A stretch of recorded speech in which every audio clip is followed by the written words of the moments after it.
Hello, our friends, Evolutionary Energy Arts family. Welcome back, and We are on. There you yay, go. take Crazy. Take two. Having issues here today, but I think there's a lot of issues going on everywhere. I know, big issues right now. Yes, absolutely. Make sure you're subscribed to all three channels as always. So there were severe storms that caused all sorts of chaos all along the southern Gulf line, Texas, Alabama, Georgia, Mississippi, Florida, and not even just there.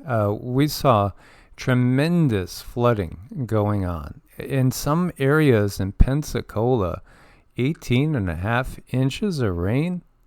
This is like what you get from a major hurricane impact.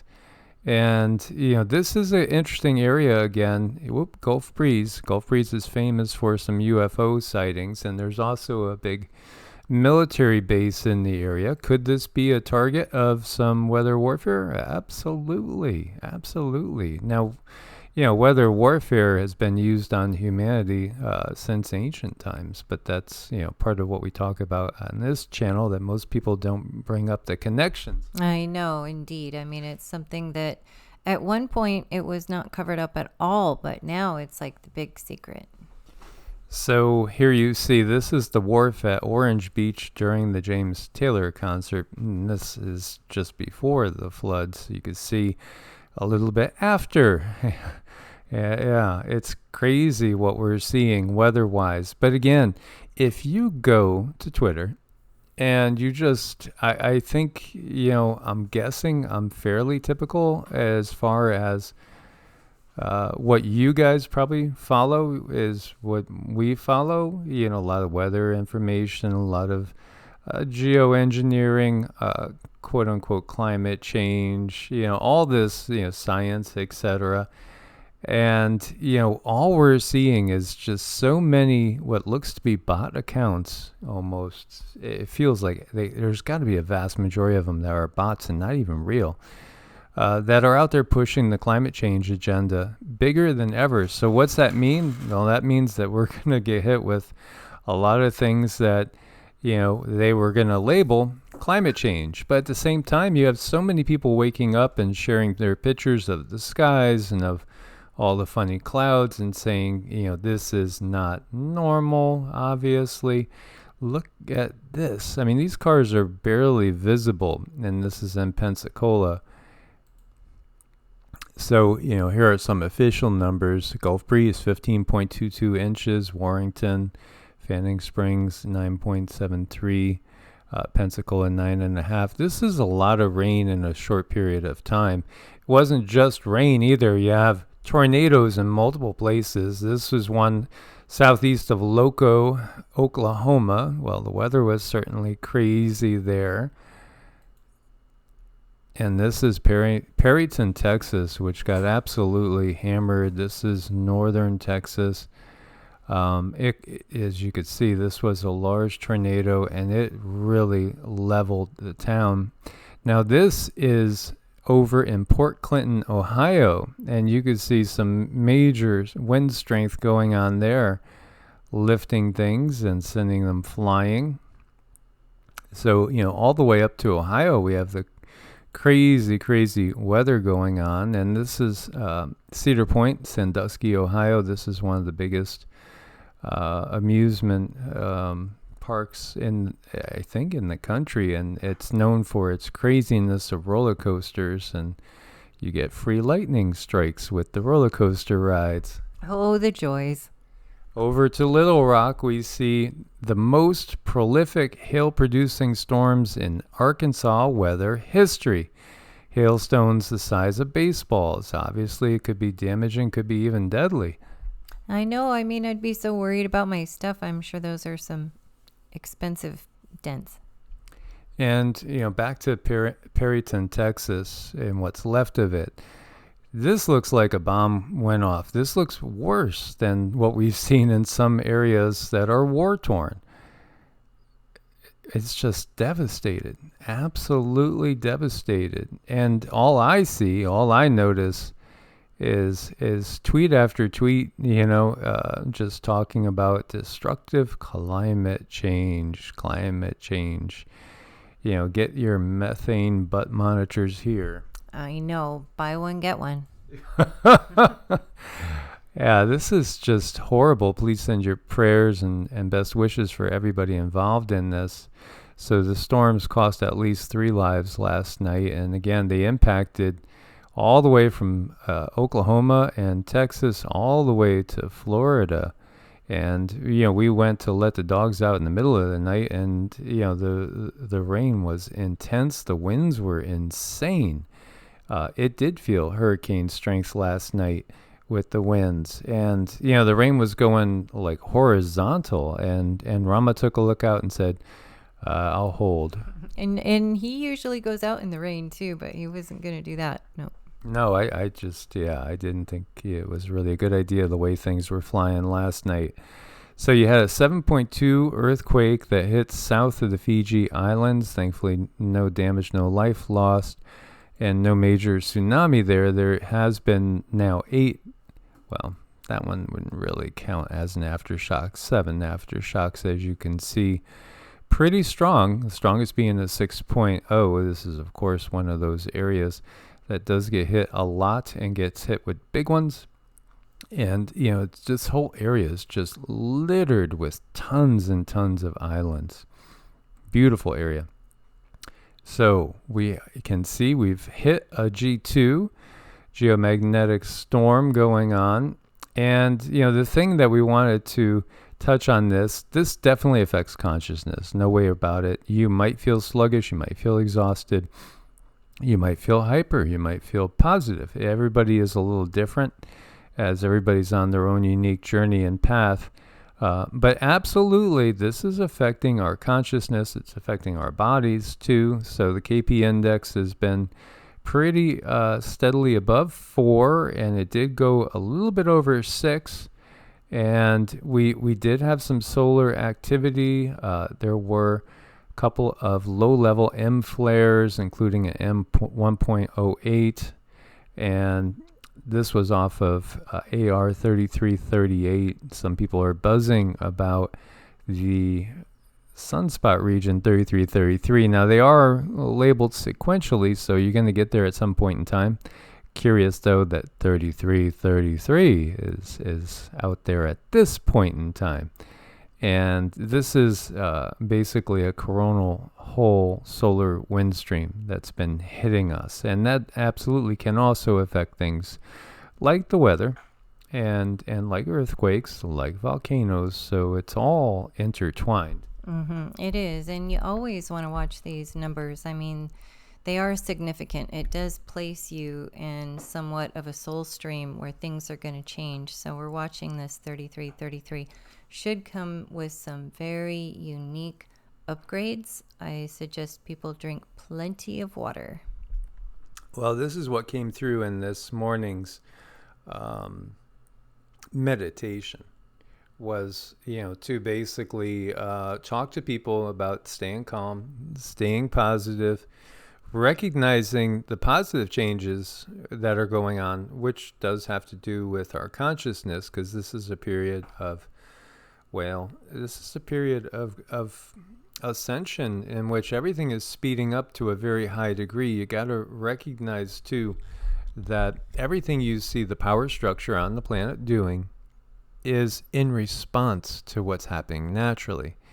It's so easy to inverse it and just put what is going on with the power structure, with as we're saying, climate change, with all the different plagues that we see here and there and everywhere, with the attack on the food supply primarily. Because again, if you can understand that you have chakras, these chakras are energy centers. They are optimally operating, at 100% or as close to possible. So they need to be open. They need to be drawing energy in. Again, energy, information, light. All this leads to gnosis. This leads to growth. And if you could put people in the fear of just the basic necessities of life, you can shut down their root chakra. You shut down their root chakra and nothing else is going to function optimally above it. So, things like intuition and feeling into a situation become much more difficult when you are just basically in survival mode and you're literally just fearful for surviving the night in intense storms. This makes it very hard to advance spiritually. This is the whole reason why we see all this. Mm-hmm. It sure does. It's definitely something that can get people in a disjointed type of space. But once you block off that root chakra, you also have other issues like physical ailments start to show up, and not knowing exactly what to do for these physical ailments because you're not getting the information that does feed that intuition that tells you, okay, you need to drink more water. Okay, you need this vitamin. Okay, you need that. Okay, you need to go talk to this person. You need to do this thing. It shuts down all of that information that you get for yourself and help yourself heal, whatever that looks like. Yeah, absolutely. And so there was a comment over on Bitchute, or I think it was Bitchute. There was a comment saying, "Oh, the new age is dangerous." And yeah, every single system, whether we're talking a mainstream fundamentalist type of religious system, or whether we are talking about something more esoteric, and everything from Buddhism, yes, even Hinduism, and certainly Christianity, Islam, Judaism, everything has been twisted, distorted, infiltrated by the control system. And so when you look at the chakras, as I'm going to bring this up, you can see, this is a representation of the chakras. Now there's the Ida and the Pingala, which intersect, and they're a masculine-feminine energy circuit, which intersect at the major chakras. The interesting part too is there are the major nerve ganglia centers in the physical body align with these points. So these are key information points. They're actually dimensional portals, really, when you get down to it. Now there's a center channel called the Sushumna, which when these energies are balanced, that then the energy will flow through that.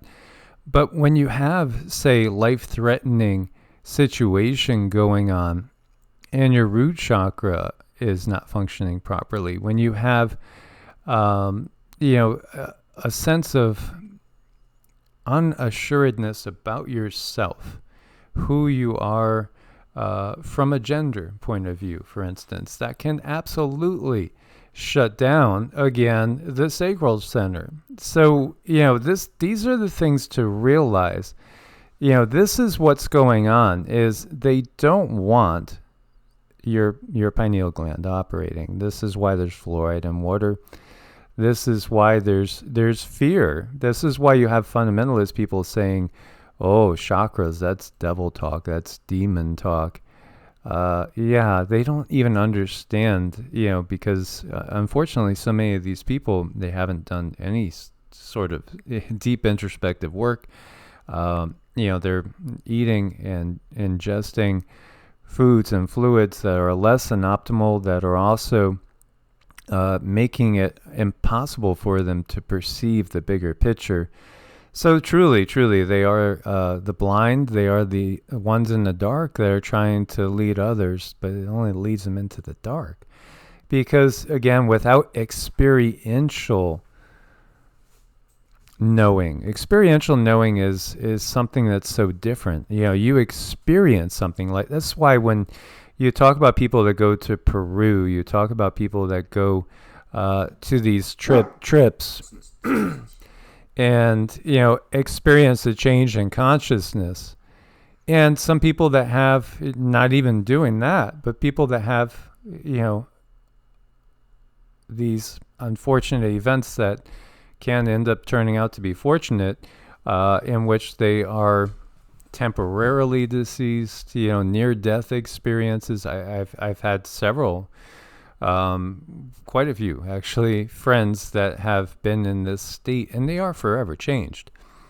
Because when you get that temporary glimpse of who you are, because again, you're not the body, you're consciousness itself having a temporary physical experience. And even though, the room, the desk, the chair, all this might seem so solid and permanent, it's not. This is the temporary side of things. The permanent side is the consciousness. And until we really understand that, we're always in the dark.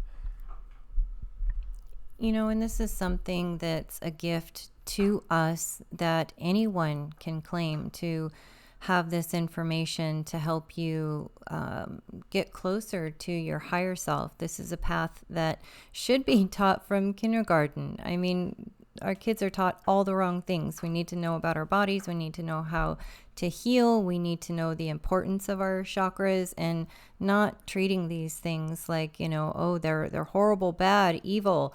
Now, I can say from experience that it's something, when you do ignite this energy, you do want to be in a good place. So working on those traumas, working on those things that really kind of threw you off kilter, that should be key, because if you're doing the right thing will happen. You don't want to go after any of these energies, just for the pursuit of play, because you can get in a lot of trouble that way. So, I mean, it's explained that it can be dangerous, but they're giving you the wrong information for why it could be bad to ignite these energies. Everybody has the right to do this. We can all do it. We just have to do it in a very balanced, sound way. Yeah, the other way, the other thing I wanted to bring up was, in reference to the flooding that we see on the earth, and recognize the earth has her chakras too. And in fact, when we look at like a tornado system churning, that's kind of how a chakra moves. When we look at a hurricane system, it looks kind of like that tornado system, but just larger. Chakras look the same. In fact, when you look at the Milky Way galaxy, you'll see the same thing again. There's this swirling, there's this motion. Well, when you cut off any of these, like if you're in an abusive relationship and you can't speak your truth, you have to keep your mouth shut, whether that's your boss, whether that's your spouse, or your parents, or your kids. Again, it'll cause literal disease in the organs in this area. So you'll see so many people that can't speak their truth, and they have thyroid issues. And that's just natural. And the heart center, of course, it could lead to, if you can't share your feelings and you can't love freely because of, whether it's societal constrictions, or it could be you were brought up in a family that doesn't show their emotions that much. That could shut down your heart center. Or it could be that you had a love of your life and were betrayed, and that could shut down the heart center. Again, this could lead to lung problems as well as heart problems. And then the solar plexus, all about the self. So if you get people, that have criticized you, if you were the chunky kid or the dorky kid or whatever it was, this could affect you, and it could impact your whole digestive system as well. So, all these lead to dysfunctioning of the physical system, but the primary cause is energetic, emotional in nature. And this is something to realize. Again, when we look to the entirety of the medical system, it's about stopping the sensations of an issue without getting to and addressing the emotional component. Oh, that emotional component is everything. That's the thing that really can block us up. And unfortunately, we cannot see it. It's like you have this problem, but you can't see it energetically to find out how to correct it. and this is why they keep so many things in the dark, because if you did understand how energy works and how it affects your 3D body, you would be able to take the steps that you need right away to heal yourself and not need others, not need, anybody of a different medical background, because you're going to be able to read it, you're going to be able to feel it, see it, and walk that path, and they definitely don't want that. No, absolutely. So when we look at the flood waters upon the earth, and water is equated with emotions, and the earth herself, because she is a conscious being, is full of emotions right now of not wanting to hurt her own children that she loves. And that's each one of us, as we are all her children and cells in the earth. As our bodies come from the earth, they go back to the earth. But yet it is a temporary journey, and many of us have incarnated on other planets, and some of us even remember those incarnations in other places. And when we look to all the souls that are on the earth, and some just want to be so helpful, look at these guys.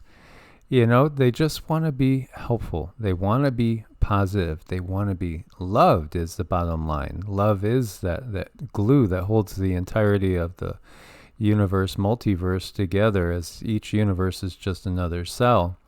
It's that love. It's that belonging. It's that helping. It's that friendliness. And, you know, again, the system is one in which it turns those entities within the system into viewing each other as different than, separate from, not part of something. It's survival of the fittest is really what they sell us. It's competition and drive. It's not cooperation and spiritual growth. And this is why ultimately the system will fail, and the system is failing, and we can watch that happen before our eyes. But we look to nature, we see the natural order of things. So I want to thank you guys for your support on Ko-Fi, where you could do a one-time donation or monthly, like you can do just by clicking that link and changing the number of coffees. This is what we use too when people schedule energy sessions with us, Vedic astrology charts and the like, and then Patreon as well. Couldn't do it without your support, because the machinery of this world and this dark matrix that we find ourselves in doesn't want all this out there. They want you to be conforming to their way and not, finding your own way. Indeed. So, if you are looking for some changes or looking for some healing, check these things out and maybe we can help you. As always, God bless and namaste. Namaste.